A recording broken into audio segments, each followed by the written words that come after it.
Bom dia a todas, bom dia a todos. Caro ouvintes do Prêmio Top of Mind de RH 2021, é um prazer compartilhar com vocês algumas das reflexões que eu venho desenvolvendo ao longo de vários encontros com executivos e mais geralmente com profissionais.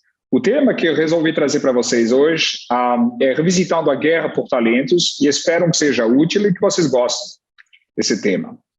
Para quem ficou curioso com o meu sotaque, eu sou francês, me chamo Paul, vivo no Brasil há mais ou menos 5 anos e acho que agora já deu para a introdução. Vamos então entrar no tema com um slide sobre as origens da expressão. Imagino que muitos de vocês já ouviram falar desse conceito da guerra por talento, mas trago aqui alguns highlights para quem ainda não tinha tido conhecimento. Foi um termo que foi cunhado por o Wankin, que é um consultor da McKinsey, era um consultor da McKinsey. Esse termo foi então inventado em 97 e ele foi depois desenvolvido ou explorado num livro que foi escrito por 3 autores, o Michaels, o Enfield and Jones e o Axelrod, em 2001. A questão do contexto é muito importante. Nós estamos, pelo menos nos Estados Unidos, nesse momento de grande crescimento econômico, que a gente vai chamar de dot-com bubble, a bolha, né, que vai explodir em 2021, mas até lá é um momento de grande crescimento econômico, onde várias novas empresas, inclusive startups, como vocês sabem, estão chegando ao mercado e realmente eles se referem a um cenário cada vez mais competitivo para o recrutamento e a retenção de empregados talentosos, especialmente porque a gente está falando também de uma nova economia que está chegando, que é essa economia da internet. Então, ele descreve uma mentalidade que enfatiza a importância do talento, a importância de ter pessoas competentes para o sucesso das organizações. Ele assenta em 2 premissas. A primeira está muito focada na questão das indústrias intensivas em conhecimento, tipicamente empresas de consultoria estratégica, empresas de investment banking, por exemplo, banco de investimento. Então, todas essas indústrias onde o ativo principal é o conhecimento dos colaboradores. E ele assenta muito também nesse conceito do Peter Drucker, onde o conhecimento é o recurso competitivo chave. O que faz a diferença, na verdade, em termos de competitividade das empresas, acaba sendo a questão de quem tem os melhores colaboradores. Outro ponto que é bastante importante na premissa é a questão de como é que esse conhecimento ele é desenvolvido. E a tese do livro é que muito desse conhecimento, na verdade, ele é retido pelos próprios colaboradores, ele é tácito, ou seja, ele é basicamente função das experiências, dos processos de socialização que se dão no ambiente de trabalho. Então, essa memória, basicamente, ela está muito dentro dos indivíduos e pouco dentro das organizações. Daí o fato de, se você ter as boas pessoas, também você tem acesso a esse conhecimento. Obviamente, esse livro teve bastante sucesso, continua tendo, de uma certa forma, mas ele também foi submetido a algumas críticas. E acho que a primeira, e talvez uma das mais importantes, é que ele não dá uma definição de talento. Eu coloquei aqui no slide, como vocês podem ver, alguma das maneiras como esse termo é definido, alguma espécie de combinação de uma mente estratégica aguda, capacidade de liderança, maturidade emocional, capacidade de comunicação e mais outros elementos. Então, como vocês veem, ele não tem uma definição precisa, é mais uma série de características que são acrescentadas as umas às outras. Uma segunda crítica que esse livro recebeu é que ele é muito focado na questão de ajuste entre oferta de trabalho e demanda de trabalho. E então essa guerra do talentos, ela nasce do desequilíbrio desse encontro entre a oferta e demanda. Então ela é muito causada por situações de grande crescimento econômico, onde basicamente há muita oferta e pouca demanda, muita demanda e pouca oferta de trabalho, ou então por situações causadas por ciclos econômicos mais recessionistas ou de depressão, onde aí é o contrário, a oferta de emprego é superior à demanda. Então essa guerra, ela se coloca muito nesse contexto. E assim, como eu irei explicar em alguns minutos, acho que na verdade é uma visão um pouco redutiva do termo.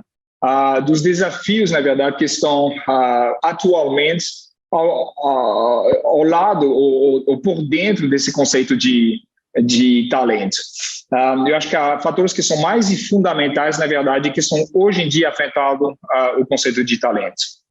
Mas, antes de progredir também nessa nossa reflexão, tenho aqui um breve slide que dá umas definições. Como vocês sabem, definições por natureza, há várias definições, mas isso são algumas das definições mais estabelecidas de alguns termos que eu acho que são importantes para a conduta aqui da nossa reflexão. Temos, então, o termo carreira, talentos e gestão de talentos. Vou deixar um minuto, mais ou menos, para vocês darem, para ler esses termos.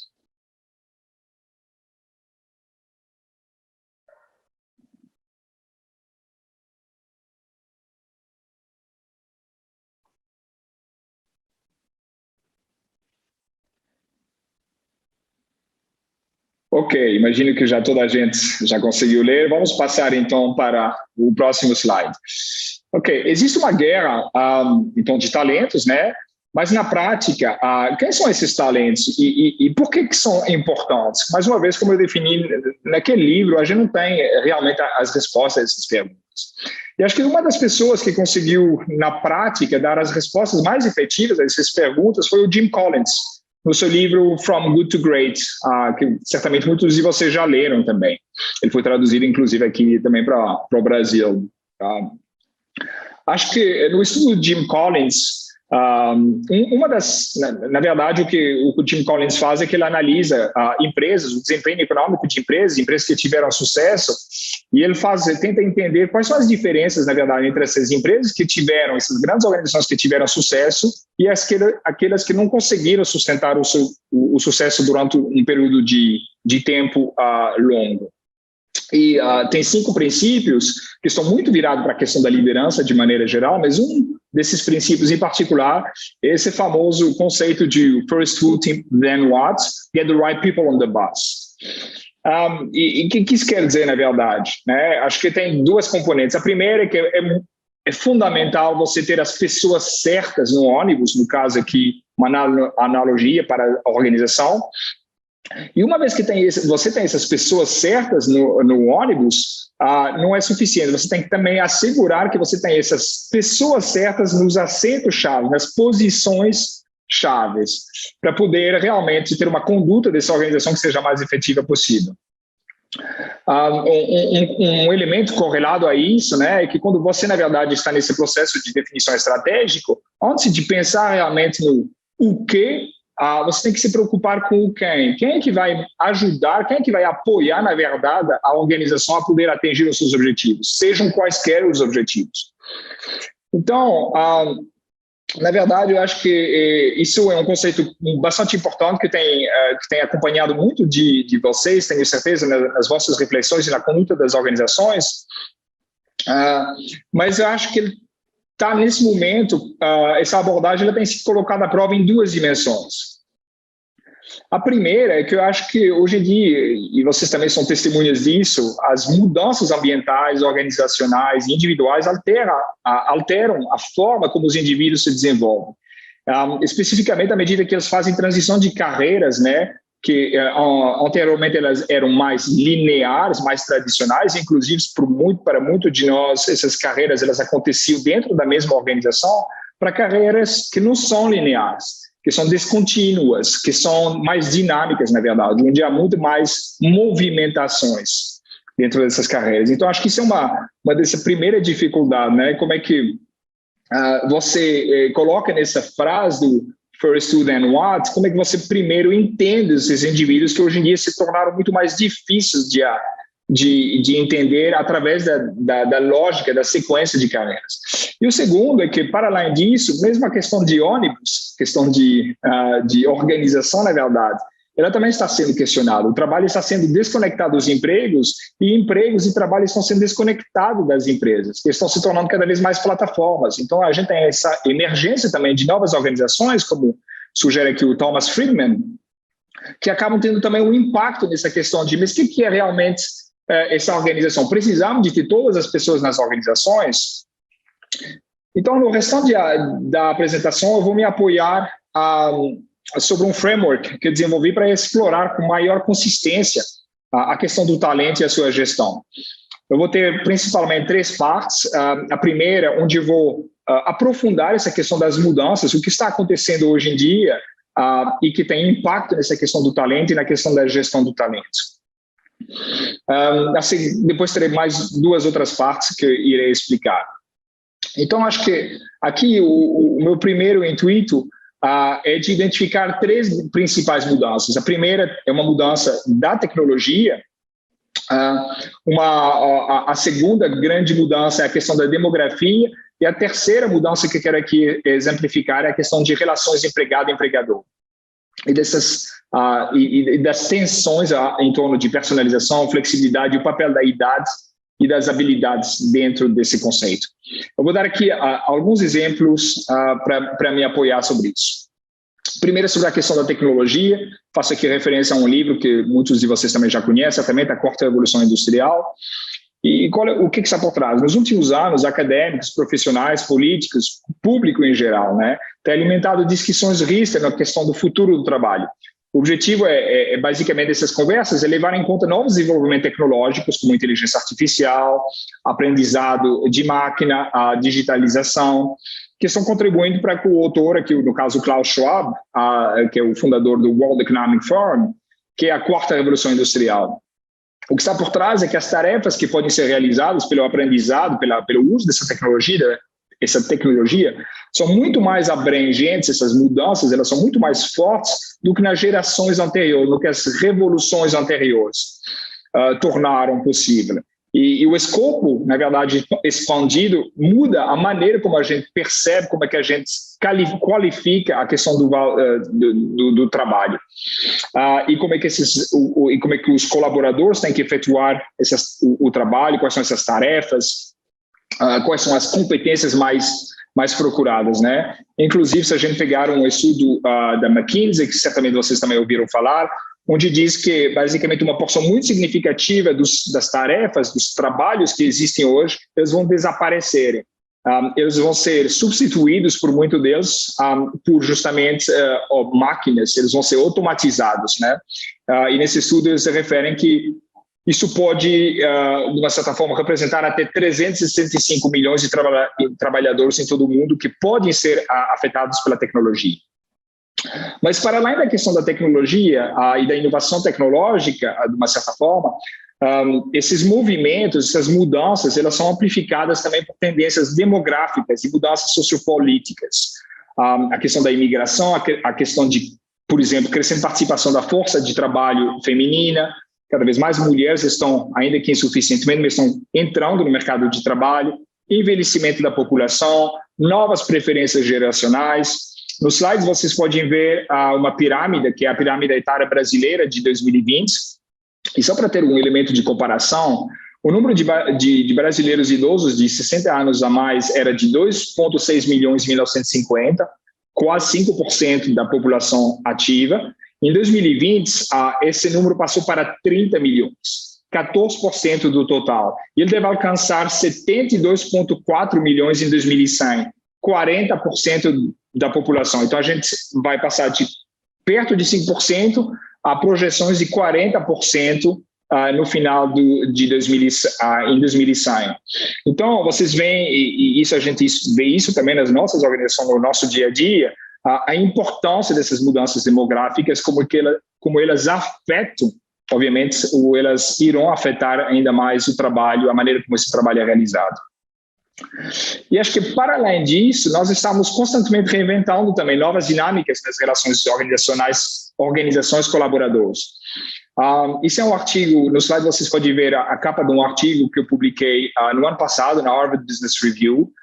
Foi antes da pandemia, na verdade. E nesse artigo eu ofereço uma tipologia de 4 padrões de relacionamento.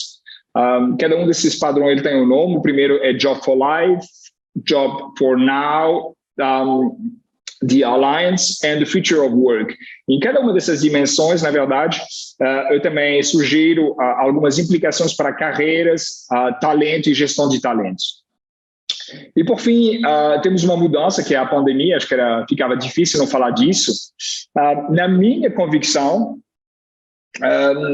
nesse momento, eu acho que a Covid ela tem essencialmente um efeito de aceleração, de ampliação das tendências que acabei de referir. Ou seja, por mim não é uma quarta mudança, é mais uma aceleração dessas três mudanças. Para dar aqui alguns exemplos, como você sabe, obviamente que a pandemia ela veio acelerar o processo de digitalização da economia. Cada um de nós está vivendo isso no nosso dia a dia, no nosso trabalho. Acho que a questão, por exemplo, do work from anywhere é uma das modalidades também que está emergindo e que está modificando as relações empresas-colaboradoras, a maneira de efetuar o recrutamento, de pensar o recrutamento, de pensar a incorporação, a integração dos colaboradores. Então, não é que não seja importante, mas para mim ela não deixa de ser um catalisador das mudanças anteriores. Então, resumindo, essas três forças mais uma, elas estão questionando o entendimento tradicional de trabalho, carreiras e mais especificamente do que é talento e gestão de talentos. E é isso que agora eu quero focar, na verdade. Um ponto importante, eu acho, é que para além de ter essa modificação, essa redefinição, eu acho que é um ponto que é fundamental também, é que essas modificações, na verdade, elas não necessariamente estão em alinhamento com as necessidades das organizações. E acho que isso é um ponto fundamental que a gente tem que ter sempre em atenção. Não quer dizer que elas sejam completamente desconectadas, mas elas, basicamente, os indivíduos, eles estão definindo as suas competências, as suas carreiras cada vez mais de maneira autônoma em relação às organizações. Mas a gente vai voltar sobre esse ponto depois. Então, nesse modelo, a gente já viu as mudanças e agora a ideia de destacar 5 dimensões para que a gente possa entrar de maneira um pouco mais concreta, mais fina, em algumas dimensões de mudanças, né? Caracterizar muito melhor essas mudanças. Então, eu vou passar rapidamente nessas 5 dimensões e depois eu tenho um slide para aprofundar uma das subdimensões para cada um desses temas, tá? Então, eu acho que elas estão se colocando sob forma de perguntas, né? Acho que uma primeira pergunta hoje em dia para questões quando a gente está pensando em talento é quando é que a gente fala de talento, né? Quando é que esse talento começa, quando é que ele termina? E aqui tem tem 2 principais pontos que eu quero falar, que é a questão de jovens empreendedores, por exemplo, ou a questão de carreiras múltiplas. Eu vou ter um slide sobre jovens empreendedores, então vou aqui focar só sobre carreiras múltiplas. E acho que aí também cada um de nós já está assistindo a isso, né? Cada um de nós vê que, basicamente, nós temos cada vez carreiras que são diferentes, né? Então, por exemplo, eu tenho um papel de professor, mas ao mesmo tempo eu sou colunista numa mídia. Também tenho outras ações para além do meu trabalho, mas que acabam, de uma certa forma, também tendo impacto na minha carreira. Nós vemos cada vez mais executivos no meio das carreiras deles que estão tentando procurar por posições de professores, posições de conselheiros. Então, esse desenvolvimento de carreiras múltiplas é algum ponto que torna muito mais difícil, talvez, identificar um início e um término das carreiras. A segunda pergunta, ou a segunda dimensão, é quais as habilidades? Acho que aqui o debate ele é muito forte também. A primeira dimensão é a vida das habilidades é cada vez mais curtas. A gente sabe que há um processo nesse momento cada vez mais forte de a duração de vida de determinada competência ela é muito mais limitada, né? As competências se tornam obsoletas mais rapidamente, né? Então temos que renovar mais continuadamente as nossas habilidades. Outra questão muito forte é a questão de generalista, especialista versus habilidades portáteis, que eu já vou também ter um slide sobre isso. Outro ponto é essa questão de hard skills ou soft skills, que tipo de conhecimento, na verdade, eu tenho que privilegiar? É mais essas questões técnicas ou são mais capacidades, por exemplo, de me relacionar com outras pessoas, capacidades de entender outras pessoas, capacidade de lidar com outras pessoas, o que a gente chama de soft skills. Outra questão quando a gente fala de quais habilidades é a crescente necessidade de complementaridade homem-máquina. Se a gente está numa evolução do trabalho onde muitas das nossas tarefas elas estão sendo automatizadas e algumas ainda não são criadas, acho que entra muito essa questão de que tipo de tarefas, em que tipo de competências nós vamos ter que desenvolver para poder continuar a ser relevante nas organizações, para poder continuar a agregar valor de uma forma complementar às máquinas. Então, é uma reflexão muito forte também. A terceira dimensão é o que eu chamo aqui de onde desenvolver. Onde é que eu desenvolvo essas competências? Anteriormente, acho que a questão era muito fácil de desenvolver essas competências, principalmente nas organizações, mas hoje em dia a gente está vendo que, primeiro, o que a gente chama de gig economy, então estamos vendo cada vez mais uma porção significativa da força de trabalho que está enverdando para o que a gente chama de força contingencial, de relacionamento com as organizações diferentes. Muitos deles trabalham em plataformas, o caso do Uber é um dos exemplos, mas a gente também tem plataformas que fornecem determinados tipos de competências, que é o caso de uma plataforma que se chama Upwork, por exemplo, para realizar determinadas tarefas. E temos, então, essa questão também de novos contratos sociais, né, que corresponde muito a essa questão de relações que estão mudando. E eu vou ter um slide também sobre isso. O quarto ponto é como progredir. Então, como é que nós desenvolvemos essas competências, como nós nos tornamos um talento. E eu quero aqui identificar três questões, ou três dimensões que eu acho que são importantes. A primeira é o que a gente chama de profissões emergentes. Então, mais uma vez, novas posições, novos papéis estão desaparecendo, outras profissões estão emergindo muito rapidamente. Cada dia as empresas estão experimentando com novas funções que não existiam anteriormente, então se torna a questão de saber como é que a gente se posiciona nessas posições, né? Como é que a gente consegue continuar de uma certa forma a estar envolvido com novas profissões, como é que a gente faz essa atualização constante. Outras experimentações estão acontecendo numa lógica de job sharing, e aqui tem uma componente, por exemplo, uma empresa bastante famosa aqui no Brasil, ela nesse momento está aplicando essa questão de job sharing para a posição de gestão de pessoas, onde tem duas pessoas responsáveis por gestão de pessoas e elas estão separadas, na verdade, elas têm uma organização por forma de tempo. Então, de segunda a quarta é uma pessoa, de quarta à tarde a sexta-feira é uma outra pessoa. Mas a gente também tem outras situações. Eu estou fazendo um estudo de caso sobre co-CEOs, empresas que têm 2 ou mais presidentes, que é uma maneira também de pensar essa questão de job sharing. E tem essa questão de interno versus externo versus boomeranging, que eu já vou também explicar, tem um slide sobre isso. E, por fim, a última dimensão para pensar essa questão de redefinição à volta de talento, eu chamo isso de por que uma carreira, né? E acho que aqui também várias dimensões, a questão de a gente tá fazendo esse trabalho mais por paixão ou por necessidade. E se a gente está fazendo, está atuando em determinada posição por necessidade, será que a gente, ao longo da nossa carreira, a gente não vai tentar procurar também outros tipos de empregos mais por paixão? Então, são questões que estão cada vez mais crescendo. Muito ligado a isso, essa questão do papel da causa. A gente está vendo isso muito fortemente, obviamente, nas novas gerações, mas de uma maneira geral, a gente está vendo cada vez mais que precisamos de dar sentido para o nosso trabalho, né? Nós nos sentimos bem, nos sentimos capazes de trazer, de expressar o nosso talento se nós sentimos a razão de por que nós estamos fazendo determinada tarefa, como é que essa tarefa ela contribui também para o objetivo do nosso time, do nosso departamento, da nossa empresa. E tem uma questão bastante importante, obviamente, que também foi acelerada muito por essa questão da pandemia, que é a saúde mental e bem-estar, que também vou ter um slide.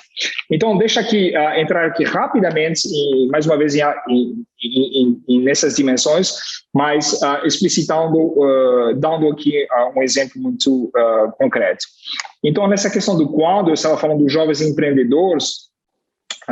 Eu sei que a questão que está por trás é quando uma pessoa pode ser talentosa, né? Eu sei que nesse momento a gente estamos falando muito cada vez mais e acho que com razão da inserção das pessoas mais sêniores, 50 mais, 60 mais. A gente sabe que é um desafio para as organizações reconhecer que pessoas sêniores também têm talento, também tem muito para contribuir e muitas das vezes a gente deixa de lado essas pessoas muito rapidamente. Mas eu gostaria que a gente pensasse também na questão dos jovens empreendedores, e no caso aqui, ultra jovens. Isso são aqui exemplos famosos de pessoas, pessoas super jovens que entraram no mundo do empreendedorismo e que conseguiram atingir que conseguiram basicamente muito sucesso desenvolvendo, em muitos dos casos, aplicações muito envolvidas com a questão da tecnologia, mas que conseguiram ter um grande sucesso. E a questão é de saber, basicamente, isso levanta uma série de questões, acho que trabalho e educação, pessoas tão jovens, será que elas continuam a também seguir o modelo de educação mais clássico, né? Como é que elas lidam com isso?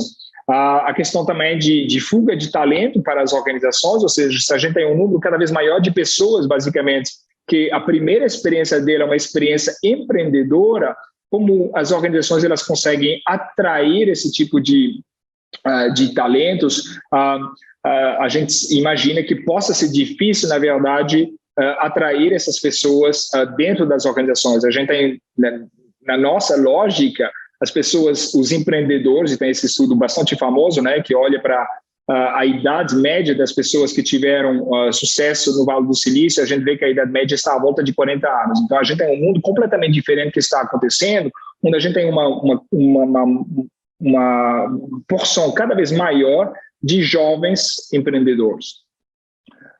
Então, muitas questões à volta da integração desse talento nas organizações, né? Sobre a questão da segunda dimensão, quais habilidades, qual tipo de competências o talento precisa, né? Eu acho que tanto na literatura quanto na prática, estamos muito influenciados por questões ligadas à tensão entre talentos numa vertente mais especialista e ser um talento numa lógica mais generalista. Isso tem importância para o recrutamento, por exemplo, que tipo de perfil, para que tipo de contexto eu vou contratar, mas também para o desenvolvimento. Quando a gente pensa, do ponto de vista mais teórico, as organizações só têm interesse em proporcionar para os colaboradores, normalmente, desenvolvimento organizacional que vai desenvolver as competências mais técnicas, que vão fazer com que a pessoa ela possa desenvolver cada vez melhor as suas atividades, porque ela tem um conhecimento cada vez maior da empresa em particular, né? Se você começa a proporcionar formações mais generalistas, o que você está fazendo, na verdade, é você está aumentando o potencial dessa pessoa poder levar com ele as suas habilidades para outras empresas, né? Então, mas por outro lado, num contexto onde nós precisamos de colaboradores que sejam cada vez mais capazes de adaptar-se a novos produtos, a novos serviços, novos contextos, é importante, então, pensar em termos de portabilidade de competências, né?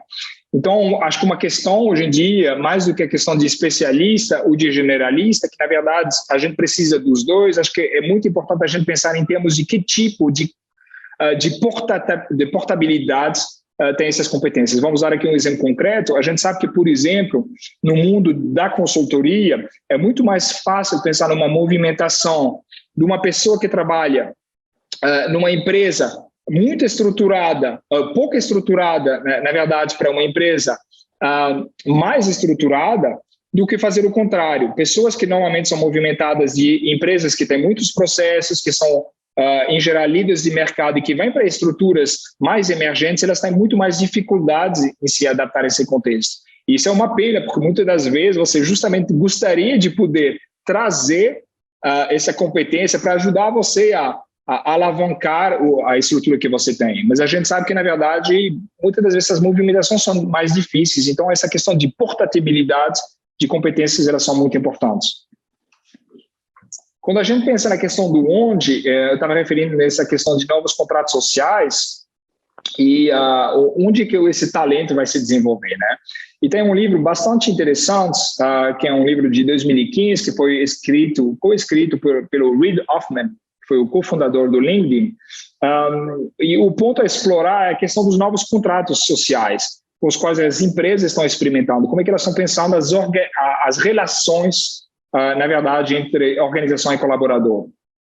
E o ponto que está por trás a gente sabe que o relacionamento, na verdade, empregador, empregado, ele está diante de um dilema. O velho modelo de emprego de longo prazo não funciona mais nesses ambientes mais instável, de constante mudança, mas é um sistema em que cada empregado age como um agente livre, como um freelancer, também não funciona muito bem. Então, a ideia de como é que a gente consegue, na verdade, encontrar convergência, como é que a gente consegue construir uma série de interesses comuns. E nesse livro eles identificam o que eles chamam de tours, ou de missões, na verdade, eles identificam 3 principais missões, ou de acordos sociais, onde vocês veem que, na verdade, a ideia de construir essa cada vez maior convergência de interesses. Então, é uma maneira de pensar, talvez, esses contratos sociais de uma forma diferente do que hoje em dia está sendo pensado. Na questão do como, vocês podem ver aqui nesses slides o que eu estava falando de interno versus movimentos internos, desenvolvimento mudando de empresa, o que eu chamo aqui de boomeranging. A ideia é como acumular experiências que me tornam mais talentoso. E quando pensamos, então, em carreira, aqui também a gente normalmente tem uma dicotomia, que é ou interno ou externo. E o que a gente está vendo, na verdade, uma alternativa que está crescendo muito fortemente na prática e que está começando a ser também estudada academicamente é o que a gente chama de boomerang employees. Na prática, esse boomerang employees é uma pessoa que trabalha numa empresa, sai para trabalhar em uma ou outras empresas e regressa à empresa inicial depois de algum tempo. E por que eles são realmente diferentes, na verdade? Porque se você sabe que você precisa, para ter talento, você obviamente precisa de entender o contexto interno da organização, você precisa de ter networking interno, mas você muitas das vezes também precisa de o que a gente poderia falar de sangue frio. Você precisa de ter novas ideias, né? Você precisa de ter entendimentos também de o que outros atores estão fazendo.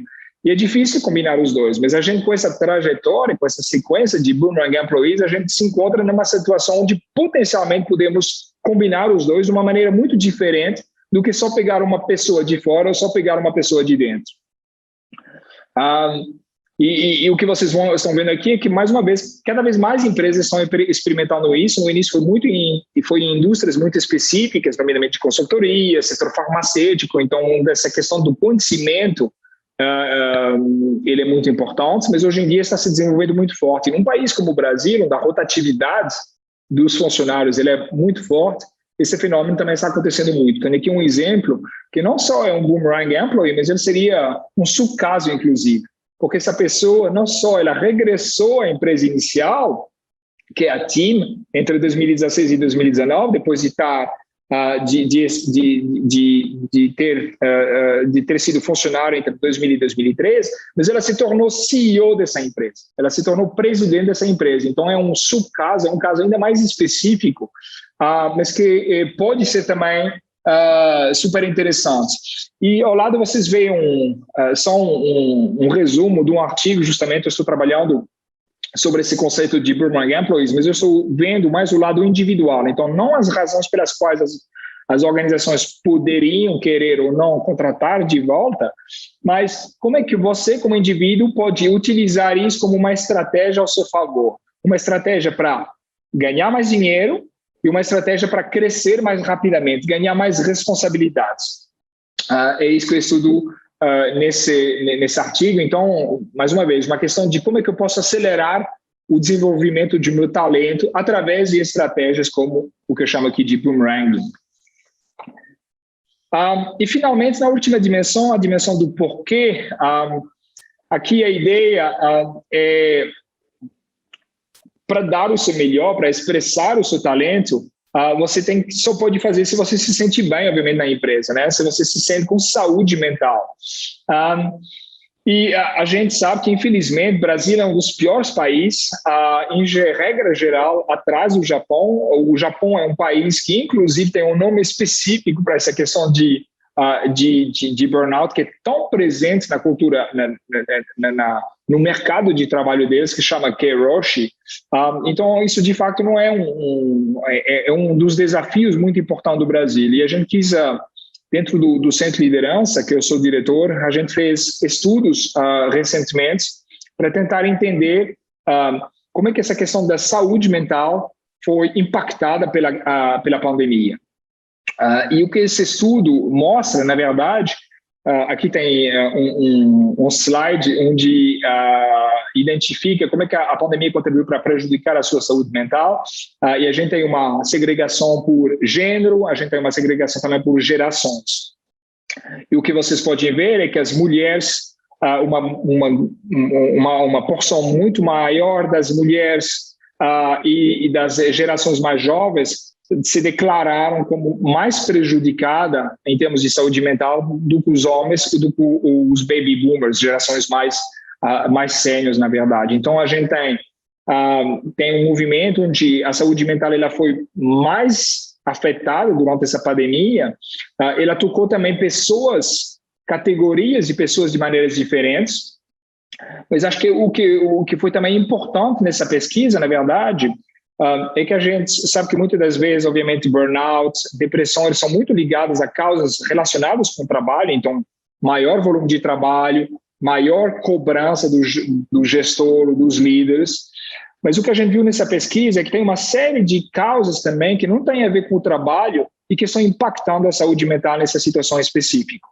Obviamente, a preocupação com a nossa saúde, com a saúde dos nossos parentes, com a saúde da população de uma maneira geral. Essa pandemia ela mexeu muito também com a nossa própria essência do humano, né?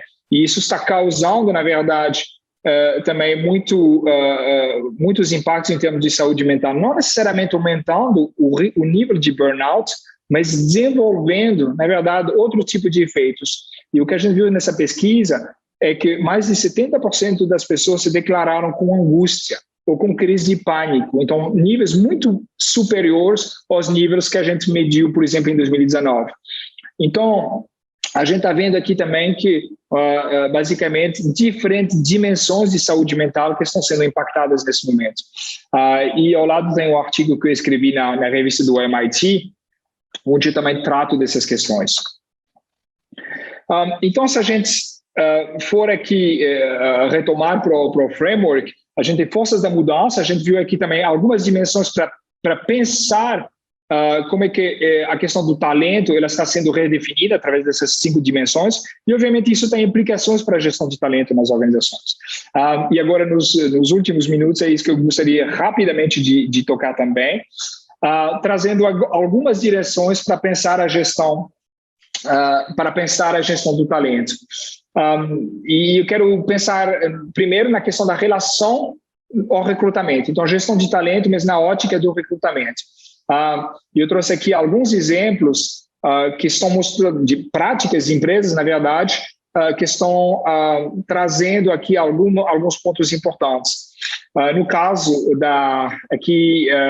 da Oracle, da Southwest Airlines, é muito a questão de como é que as empresas, elas, na lógica do recrutamento, no processo de recrutamento, elas conseguem, na verdade, favorecer propósito e valores no lugar de focar, talvez, naquelas dimensões mais clássicas de formação acadêmica, de experiência prévia, de pedido de remuneração, por exemplo. Como é que algumas empresas, na verdade, elas estão inovando esse processo de recrutamento para poder olhar para outras dimensões. E isso tem sido um movimento muito forte de várias empresas, que acho que são exemplos bem interessantes, na verdade. No caso da Oracle, o famoso programa Generation Oracle, onde eles começam com o processo de entrevistas às cegas, e basicamente eles não utilizam esses critérios mais comuns, mais tradicionais que eu estava referindo, e eles olham de uma certa forma para o colaborador de uma maneira muito diferente. É um programa que está na segunda rodada nesse momento e tem trazido bastante sucesso. Uma terceira área também de interesse ou de atenção é o que eu chamo aqui de acesso a hidden workers. Como é que a gente olha também para esse pool de candidatos de uma maneira diferente? E aqui, nesse caso, eu estou fazendo uma pesquisa, nomeadamente sobre a questão de comparar empregados e desempregados. Muitas das vezes a gente pensa que existe um viés das organizações para contratar mais facilmente pessoas que já estão empregadas, no lugar de contratar pessoas que estão desempregadas. E nessa pesquisa, a minha ideia é justamente de verificar se esse viés existe, e caso ele exista, como é que a gente pode ajudar os próprios desempregados a se posicionar de maneira diferente, como é que a gente pode ajudar as organizações a olhar para esse público de desempregados de uma maneira diferente, também para não ser, para ampliar o escopo de contratação.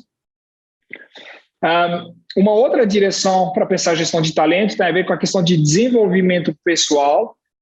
Eu gostei dessa iniciativa, que é um assessment que eu descobri, que ele visa entender qual é o seu quociente de learnability, a palavra em português seria a sua capacidade de aprendizagem, e acho que ele é muito atual, na verdade.